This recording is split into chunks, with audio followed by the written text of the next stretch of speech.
In this video, I'm going to show you how to cancel TradeZella subscription. So the first thing you have to do, you want to go to the very bottom left of your dashboard, click on your profile, and click on settings.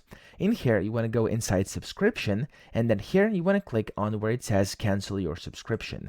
Now, when you do that, it's going to pop up a separate tab here, and it's going to say we're sorry to see you go, and then you just have to basically disclose the reason why. So I'm just going to do budget over here, but of course you can do whatever you want. Click on next over here, and then you can either, of course, accept or decline this offer. If you want to cancel the subscription, click on decline offer, and then here it's going to say what could we have done better. Just type something in, and they would appreciate the honest feedback. So if you have any feedback, type it in, then click on next over here, and then again I'm going to click decline offer, and then you have to click on confirm and cancel. And when you do this, it's going to basically start the final confirmation, and there we go. It says cancellation confirmed, you will not be billed again, and then you can go back to your account, and that's pretty much how you do it. So I hope this video helped you out. If it did, please subscribe to the channel and help me out as well.